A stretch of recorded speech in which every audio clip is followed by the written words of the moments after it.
नमस्कार साथियों, मैं राजकुमार। आप देख रहे हैं साइंस बाय राजकुमार।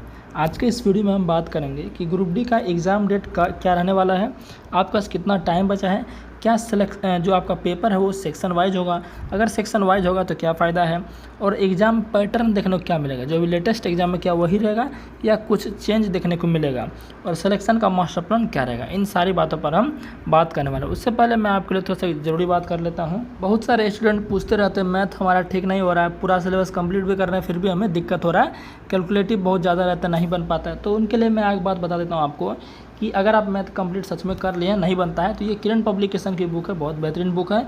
इसमें आपको जो लेटेस्ट क्वेश्चन साथ में मिलेगा, शॉर्ट एंड डिटेल सोल्यूशन मिलेगा। 2025 तक अपडेटेड क्वेश्चन इसके टीसीएस के जो स्पेशल है उसमें डालेंगे। और मैं आपकी इसको खासियत दिखाता हूँ। इस बुक में आपका फ्री AI इनेबल्ड बुक है, चैप्टर वाइज और टाइप वाइज सारा इसमें आपको देखने को मिलेगा। यहाँ देखिए, देखिए इसमें आपको क्या क्या मिल जाएगा।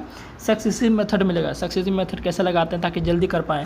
रेशियो मेथड आप लगा सकते हैं किसी सवाल करने के लिए। Hit and trial method, digital sum concept, weighted method, cross method, value putting method, deviation method, CND method, ये सब जब मेथड आप यूज करिएगा तो आसानी से आपका जो है कम समय में मैथ आप बना सकते हैं। तो ये आपका लेना है तो लिंक डिस्क्रिप्शन है, वहाँ से आप इसको ले सकते हैं। तो चलिए अपना बात कर लेते हैं जो अपना टॉपिक है साइंस बाय राजकुमार। आप देख ही रहे हैं। देखिए एग्ज़ाम डेट, सबसे पहले हम बात करते हैं एग्ज़ाम डेट का, फिर आगे हम सारी चीज़ें बातें करेंगे। देखिए एग्ज़ाम डेट की मैं आपको बात बता दूं कि आपका 2025 जो है 2025 साथियों जो है क्रॉस नहीं होगा, इतना समझिए आप। 2025 आपका क्रॉस नहीं होगा। अगर क्रॉस होगा भी तो आपको एग्ज़ाम डेट देखने को मिल जाएगा, इतना मैं कन्फर्म बताता हूँ। हो सके एग्ज़ाम आपका जनवरी 26 में हो, फरवरी, उससे मतलब नहीं है, लेकिन हमें भाई कम से कम ये पता चल जाए कि नहीं एग्ज़ाम आपका 25 फरवरी से स्टार्ट है या 25 जनवरी से स्टार्ट है या 25 दिसंबर से स्टार्ट है। तो मन में कम से कम हमें क्या शांति मिलती है, चलो भाई इतना समय बचा, तैयारी कर लेते हैं।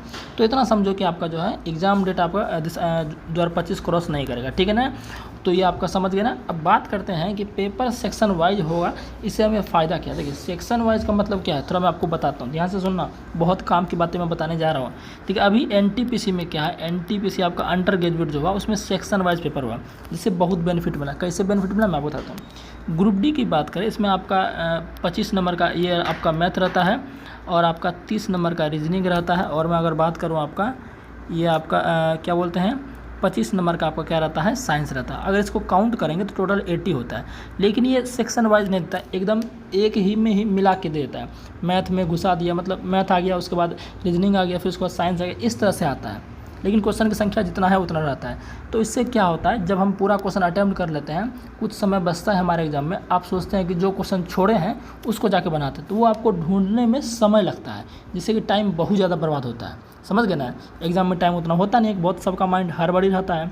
तो सेक्शन वाइज रहने से क्या होगा मेरे भाई कि मैथ वाला हमने मान चले कि मैथ का 25 क्वेश्चन है, तो हमने 20 क्वेश्चन किया, 5 क्वेश्चन छोड़ा है, तो जब लास्ट में टाइम बचेगा तो हम फटाक से मैथ वाले सेक्शन में जाएंगे, आसानी से बना लेंगे, तो समय उसमें बचेगा, हमें खोजने में ज़्यादा समय नहीं लगेगा क्वेश्चन को। तो ये फ़ायदा साथियों सेक्शन वाइज का, समझ गए ना। अब बात करते हैं, समझिए आप एग्जाम मैंने आपको बता ही दिया सेक्शन वाइज पेपर से क्या फ़ायदा है। अच्छा होगा कि नहीं होगा ये भी देखते हैं। देखिए अभी जो आपका NTPC का AUG बोला हुआ उसमें सेक्शन वाइज पेपर था, तो ये आपका समझिए कि 100% चांस है कि सेक्शन वाइज इसका होगा। आपका क्या होगा, ग्रुप डी का आपका सेक्शन वाइज पेपर एकदम 100% चांस एकदम होगा। हालांकि कोई ऑफिशियल नोटिस नहीं है, लेकिन करेगा उसके, वो आपका रेलवे के उससे फ़ायदा है, समझ गए ना। सेक्शन वाइज आपका होगा, उसको भी फ़ायदा है, आसानी से उस पर भी कोई क्लेम नहीं लगेगा कि मैथ के क्वेश्चन 25 है तो 22 ही पूछे गए, है ना। ऐसे उस पर भी क्लेम लगता है कि कोई बोलता है रीजनिंग के 30 क्वेश्चन है तो कोई बोलता नहीं 25 क्वेश्चन था, है ना, इससे क्लेम लगता है। तो अगर रेलवे इसको सेक्शन वाइज कर देता है तो एकदम विद्यार्थी के लिए भी बेटर और रेलवे के लिए भी बेटर, समझ गए ना। तो ये आपका होगा। तो समझ गए ना आप साथियों। अब बात करते हैं सिलेक्शन का प्लान आखिर क्या है, समझिएगा ध्यान से। देखिए ये तो मैंने इंपॉर्टेंट है, एग्जाम डेट तो बता ही दिया मैंने आपको, सिलेक्शन का प्लान क्या। देखिए मैंने क्या बोला था, एक वीडियो मैंने डाला था, लगभग उसका 3 लाख प्लस स्टूडेंट ने उसको देखा है और बहुत ने अच्छा भी रिस्पॉन्स दिया, लगभग ने अच्छा रिस्पॉन्स दिया। कुछ ही ऐसे थे जिनको वो मतलब बेकार लगा। तो मैंने उसमें काम की बातें की थी, जिनको समझ नहीं आए समझिए कि वो फालतू आदमी है। मैं आपको बताते हैं। देखिए सिलेक्शन का प्लान क्या है, 80 नंबर का टोटल क्या है, 80 नंबर का साथियों आपका मैथ, रीजनिंग और साइंस। मैं हमेशा साथियों बोलता हूँ, मैं आपको फिर से रिकैप कर रहा हूँ, 80 नंबर का क्या आपका है, मैथ, रीजनिंग, साइंस है। तो आप बताइए इस बार जो वैकेंसी है, कितना वैकेंसी है, लगभग 32 के प्लस, यानी 32,000 प्लस आपका क्या इसमें वैकेंसी है, ठीक है ना। अब 32,000 वैकेंसी में पहले कितना था, लगभग 1 लाख प्लस था, 1 लाख प्लस था, और इससे पहले साथियों लगभग आपका 62,000 था, ठीक है ना। तो 1 लाख वाले में तो ऑब्वियस सी बात है, इतना सारा वैकेंसी है तो कट ऑफ कम जाएगा ही जाएगा, समझ गए ना। तो अब देखिए वैकेंसी इससे बहुत कम है कि नहीं, बहुत कम, लगभग कह सकते हैं कि 3 गुना से ज़्यादा भी कम है। तो इस बार कट ऑफ थोड़ी सी हाई जाएगी, मैंने उस समय क्या बोला था 1 लाख वाले वैकेंसी में कि मैथ रीजनिंग साइंस पढ़ लो, जीके करंट अफेयर्स को छूना भी नहीं है, वो बिल्कुल सही मैंने बोला था। लेकिन अब वैकेंसी जब कम आ गया तो हमें क्या करना, थोड़ा सा जीके भी पढ़ना है, जीके और करंट अफेयर्स भी पढ़ना है। अब बात आता है कि सर पहले इस मैथ में पढ़े या करंट अफेयर्स पढ़े, रीजनिंग में पढ़े, करंट अफेयर्स पढ़े, नहीं, पहले आप जिस भी मेरे भाई का मैथ रीजनिंग साइंस कमज़ोर है तो मेरे भाई आप जीके करंट अफेयर्स को बिल्कुल टच मत करो, सिंपल सी बात है। अगर टच कर रहे हो तो समझो आप सिलेक्शन कभी नहीं ले पाओगे। मैथ रीजनिंग साइंस को पहले आप कंप्लीट कर लो, क्योंकि 80 नंबर आपको यही दे रहा है। अरे भाई लगभग पूरा अगर तैयारी कर लोगे, ठीक है 80 में 80 नहीं है, कम से कम आपका 76-75 तो आराम से आएगा। और जब इतना आ गया तो सिलेक्शन से कभी दूर नहीं रहोगे। और जिन भाई का मैथ रीजनिंग साइंस ठीक है, मतलब लग रहा है कि नहीं हमको मैथ रीजनिंग साइंस ज़्यादा करने की ज़रूरत नहीं है, तो वो जीके करंट अफेयर्स पर अब ध्यान दें।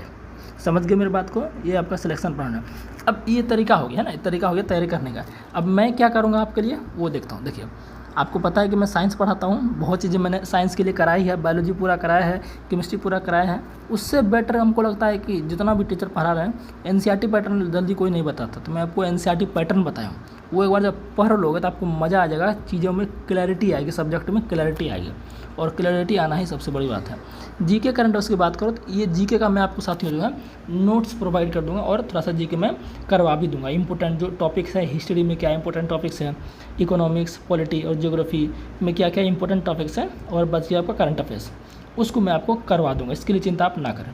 लेकिन साइंस का जो मैं बचा हुआ छोड़ा हूँ, फिजिक्स का मैंने छोड़ा हुआ है, फिजिक्स का करा के फिर मैं साइंस का प्रैक्टिस सेट कराऊंगा 25 नंबर का, फिजिक्स केमिस्ट्री बायोलॉजी, उसमें टीसीएस का लेटेस्ट पैटर्न रहेगा, वो आपका साथियों क्या है मज़ा आ जाएगा। जब मैं आपको कराऊंगा तो आप में कॉन्फिडेंस आएगा, लेकिन वो तभी आपको अच्छा लगेगा, आपको समझ आएगा वो प्रैक्टिस सेट, जब आपके लिए जब आप जो है चीज़ों को कंप्लीट किए रहेंगे पहले से। जैसे कि साइंस मैंने पढ़ा है, वो आप अगर आपने हमारे प्लेलिस्ट में साइंस नहीं पढ़ा है तो समझिए बहुत बड़ी गलती कर रहे हैं, उसको जाकर पहले कंप्लीट कर लो, अभी समय है। समझ गए ना, मैंने बता दिया आपको कितना समय आपको मिल रहा है, ठीक है। अब तो जो मैंने बता दिया, अब ज़्यादा मैं क्या ही इसको वीडियो को फालतू लंबा की जो चीज़ें बतानी थी मुझे, मैंने उसको बता दिया हूँ, ठीक है ना। और चैनल को सब्सक्राइब जरूर करना, टेलीग्राम नहीं जुड़े हो साइंस बाय राजकुमार जुड़ना। मिलते हैं नेक्स्ट वीडियो में।